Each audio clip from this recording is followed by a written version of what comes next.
안녕하십니까. 정본부장입니다. 요즘에 CNBC 보고서에서 재밌는 기사가 실렸었습니다. 지난주 얘기인데 좀 시간이 좀 됐던 기사거든요. 한국 이제 코리아 디스카운트라는 얘기 요즘 많이 하잖아요. 그렇죠? 코리아 디스카운트의 가장 큰 이유가 저PBR이네 이런 것이 아니라 재벌이다 라는 어떤 그 보고서가 나왔었습니다. 사실 저PBR주 올리는데 대표적인 기업들이 대부분 다 재벌 그룹이잖아요. 이번에 그 대통령께서 부산에서 오뎅 같이 드셨던 분들이 이제 그 저PBR에 대부분 해당되신 분들인데, CNBC라는 어떤 그 유력 경제지죠. 경제 채널 CNBC에서 한국 코리아 디스카운트의 가장 큰 요인은 재벌 문제다 이렇게 이야기를 하는 것이 눈에 띄었습니다.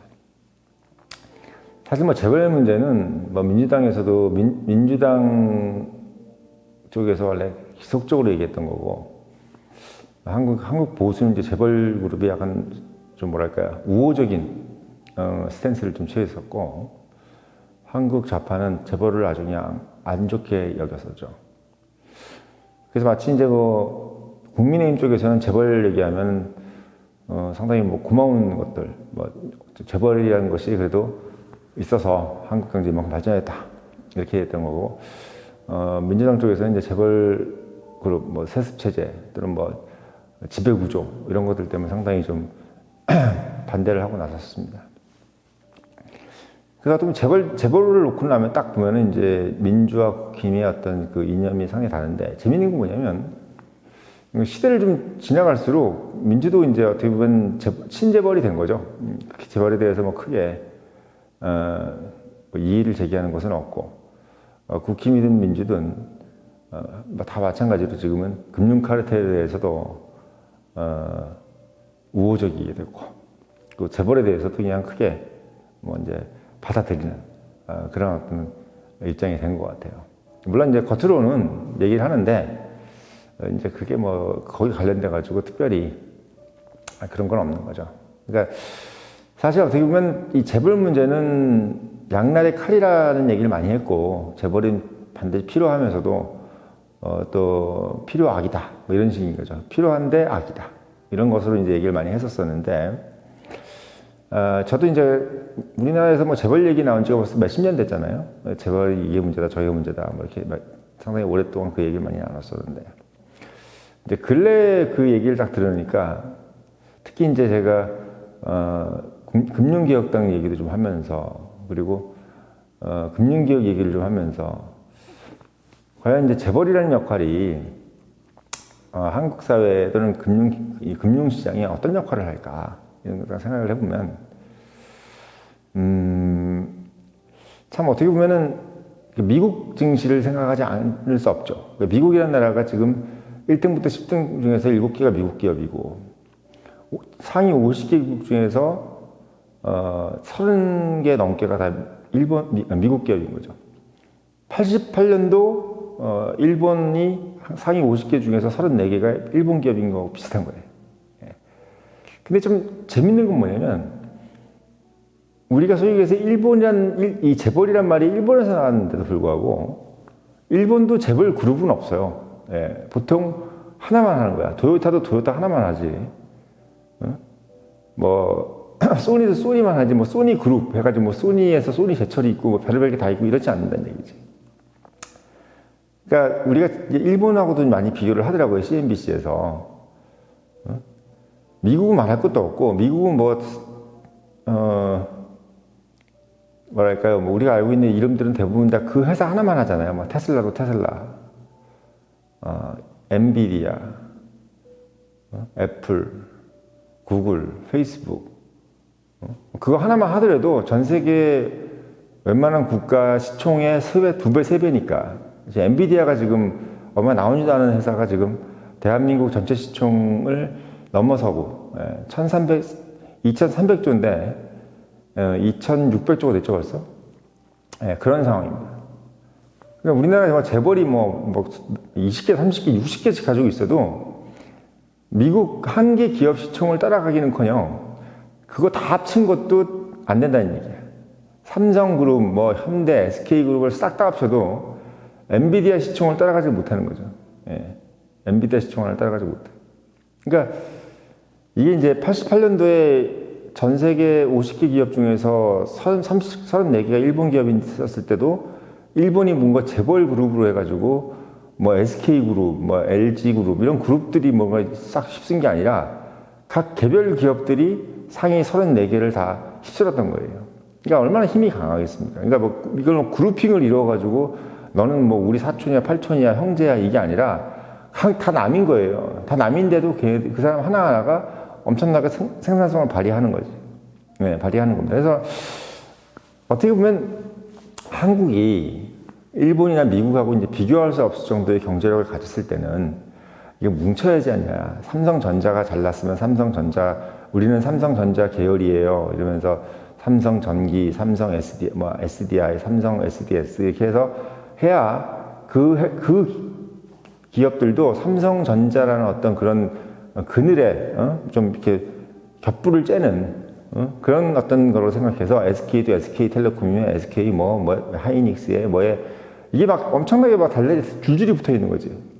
근데 그렇게 붙어 있는 것이 우리가 이제 꼴등할 때 상위 10등 안으로 올라올 때는 그게 이제 효과가 있었는데 우리가 이제 세계에서 1, 2위를 다투고 있을 이럴 때는 과연 이 재벌 그룹이라는 것이 이게 필요한 거냐?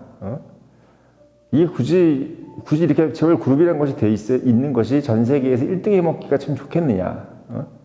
현대자동차가 현대자동차 하나만 있으면 되는데 이게 뭐 수십 개씩 있는 게 과연 재벌들이 여기저기 회사에서 배당금 받을 땐 좋겠지만 그 기업 하나가 독자적으로 성공해가지고 그 개별 개인 투자자들이 돈 벌기에는 그게 같이 서로 이렇게 그룹핑되어 있는 게 좋을까? 이런 생각을 해봤을 때 왠지 아니라는 생각이 많이 드네요.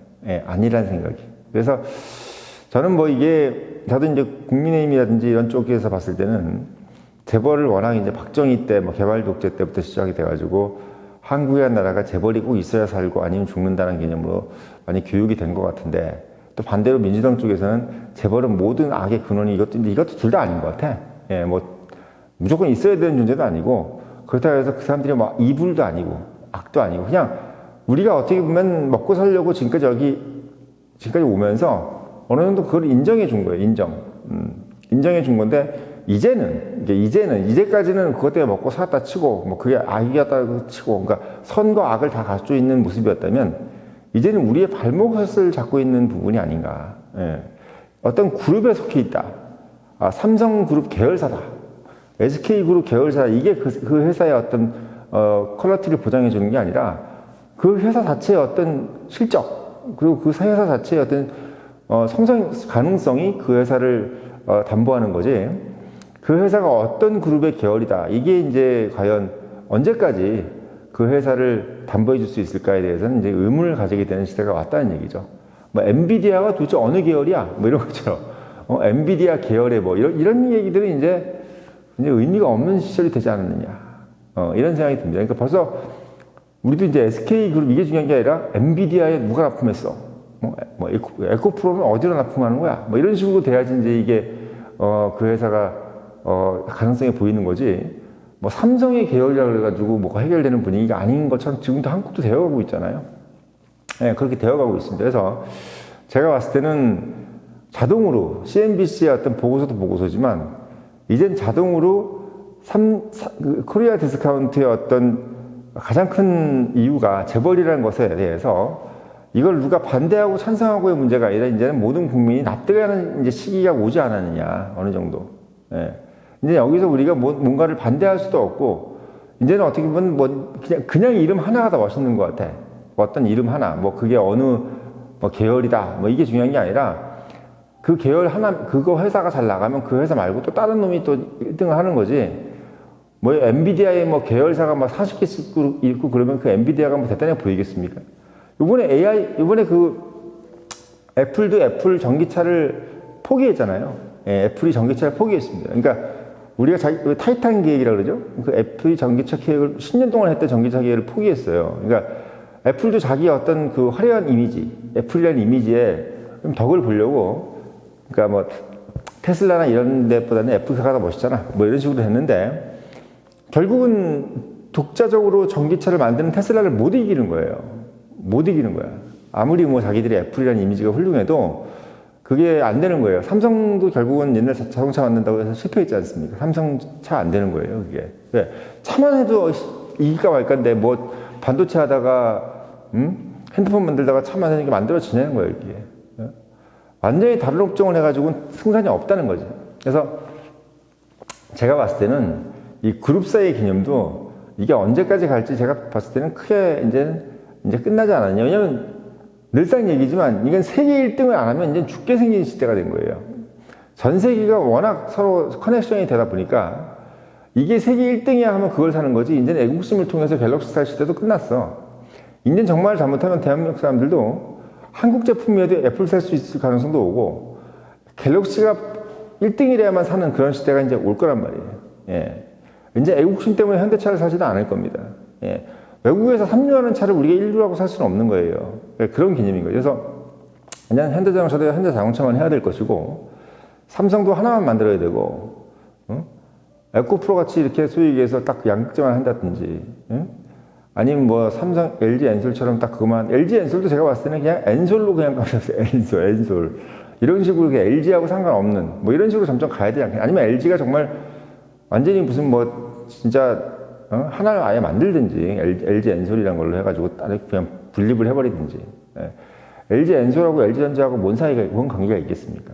그러니까 제가 봤을 때는 이제 TSMC도 하나밖에 없는 것처럼 소니도 하나고 토요타도 하나인데 한국만 맨날 여러 가지로 쭉 해놓은 것이 외국 사람들이 보기에도 별로 그렇게 썩 탐탁해 보이지가 않는 거야. 예. 삼성전자랑 삼성전자 안에 반도체가 있고 또 휴대폰이 있다는 것도 뭐 휴대폰만 하는 것도 아니고 반도체도 하는 건 뭐야 이거 이렇게 생각할 가능성이 상당히 커요. 저부터도 그런 생각이 드는데 외국 사람들이 그런 생각 안 들겠습니까? SK면 뭐 SK지 SK 안에 뭐 별게 다 있고 이것도 있고 저것도 있고 SKC도 있고 뭐 이게 이제 결국 외국 사람들한테 과연 결국은 SK가 좀 돈 벌어보는 것은 자기들이 갖고 있는 회사가 아니라 인수했던 하이닉스 반도체잖아요. 자기들이 만든 게 하나도 없는 회사가 SK야. 현대처럼 자동차를 오랫동안 한 것도 아니고.